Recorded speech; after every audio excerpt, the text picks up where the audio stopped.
साथियों नमस्कार। Real news channel में आपका हार्दिक स्वागत है।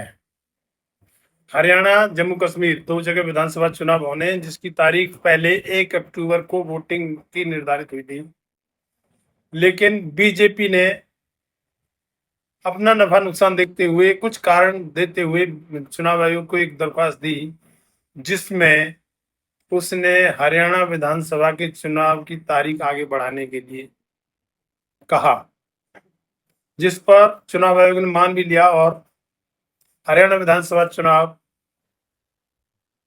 5 दिन आगे बढ़ाकर 5 तारीख को कर दिया। तो अब हरियाणा में 5 तारीख को वोटिंग होगी और मतगणना दोनों की 8 अक्टूबर को होगी। हरियाणा विधानसभा में जो दोनों मुख्य पार्टी बीजेपी और कांग्रेस हैं, दोनों मैदान में हैं।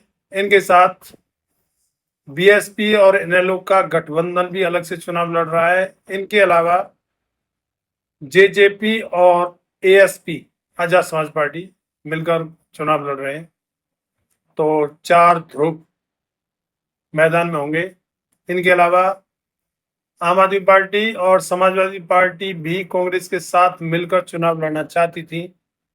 बात भी चल रही थी, लेकिन अब वो बातें तकरीबन टूट चुकी हैं और अब संभावना ये जताई जा रही है कि कांग्रेस अकेले ही चुनाव लड़ेगी। हालांकि बीजेपी के खिलाफ जनता में काफी माहौल बना हुआ है।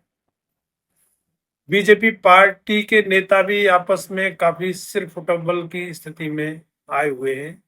काफी इस्तीफे भी हो रहे हैं। दूसरी तरफ कांग्रेस पार्टी भी 2 धड़ों में तो कम से कम बंटी हुई है ही। एक तरफ कांग्रेस के वरिष्ठ नेता और मुख्यमंत्री पद के दावेदार भूपेंद्र सिंह हुड्डा, दूसरी तरफ उनके धुर विरोधी कुमारी सैलजा है। और कुमारी सैलजा ने विधानसभा चुनाव लड़ने की भी इच्छा जताई है, जबकि वो पहले से सांसद हैं। अब ये बात चली है या जताई है या एक्चुअल क्या है, इसके बारे में बताया जाता है कि कांग्रेस जानबूझ के ऐसा करना चाहती है कि ये बात चलाई जाए या कुमारी सैलजा को विधानसभा चुनाव लड़ाया जाए, जिससे कि दलित पिछड़ों में ये मैसेज जाए कि कुमारी सैलजा भी मुख्यमंत्री पद की दावेदार हो सकती है, जिससे दलित पिछड़ों का वोट कांग्रेस को मिल जाए। खैर, कांग्रेस के साथ जो समाजवादी पार्टी और आम आदमी पार्टी की जो बात चल रही थी, वो तकरीबन अब समाप्ति की ओर जा रही है। आम आदमी पार्टी के साथ जो बात हुई थी, सूत्रों से पता चलता है कि आम आदमी पार्टी कांग्रेस से 10 सीट मांग रही थी, लेकिन कांग्रेस 6 या 7 सीट तक देने को राजी भी हो रही थी, लेकिन वो उससे भी पीछे हट गई, क्योंकि उनमें जो बात चली उनमें ये बात हुई कि अरविंद केजरीवाल जो आम आदमी पार्टी के मुखिया हैं, वो तो जेल में हैं और विधानसभा चुनाव में अगर वो जेल के अंदर होने की वजह से चुनाव प्रचार में नहीं जा सकते, तो फिर गठबंधन को फायदा क्या है। तो इसलिए वो तकरीबन बात टूट चुकी है और आम आदमी पार्टी अभी तो कह रही है कि हम सभी 90 सीटों पर अपने उम्मीदवार उतारेंगे।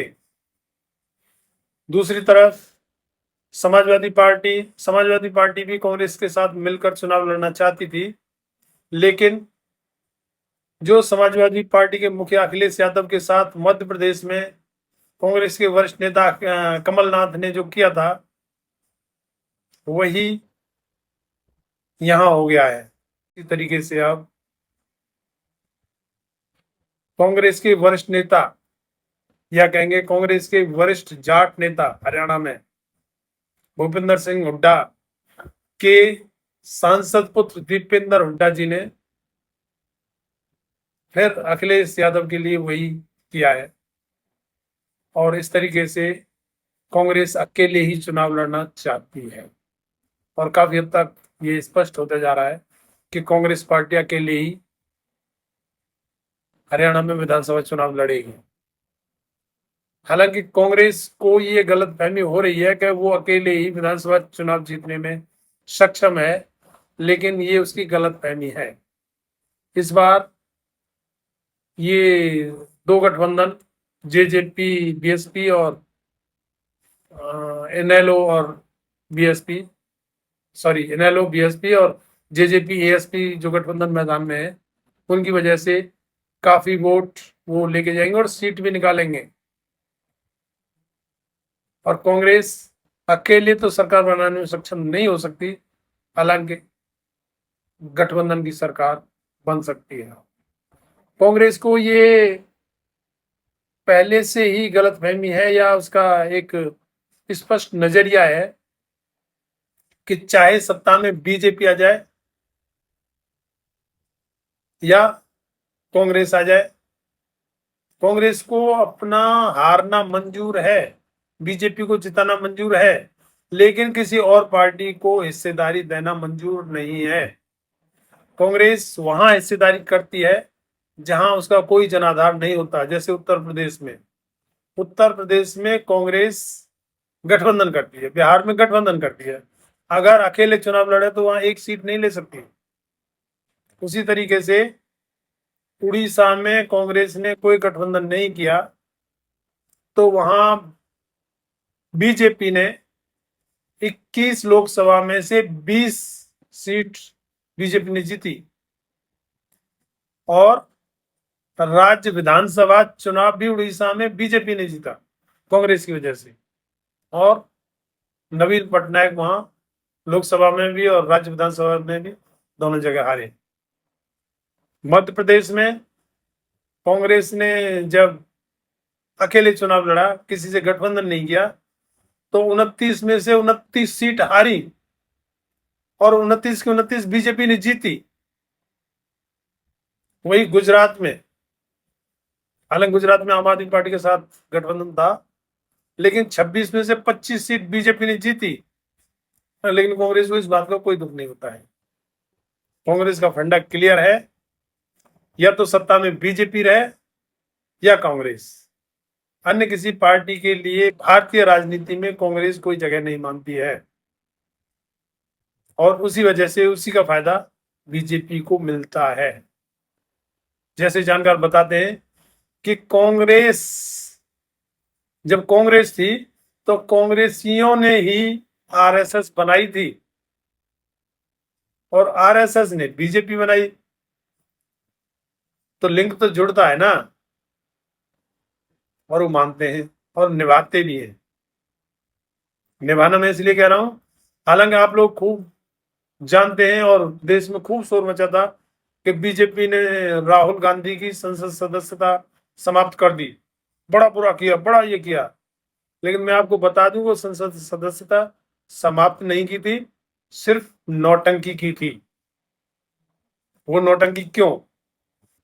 क्योंकि जब राहुल गांधी की वायनाड से लोकसभा सदस्यता समाप्त की गई थी, उसके बाद में देश में कुछ विधानसभा और लोकसभा के उपचुनाव हुए थे जिसमें वायनाड को छोड़ दिया गया था, वायनाड में चुनाव नहीं कराया था। अगर उस समय वायनाड में भी चुनाव करा दिया गया होता तो राहुल गांधी बेशक सुप्रीम कोर्ट से क्लीन चिट ले आते, उनको संसद सदस्यता नहीं मिल सकती थी, तो संसद सदस्यता वापस बीजेपी ने दिलवाई कांग्रेस को। शायद इस बात पर लोगों का ध्यान नहीं था, तो इसलिए कांग्रेस बीजेपी की लड़ने की नौटंकी होती है। ये लड़ते नहीं है, लड़ते हुए दिखाते हैं। इस बात को देश को समझने की जरूरत है। धन्यवाद। जय भीम।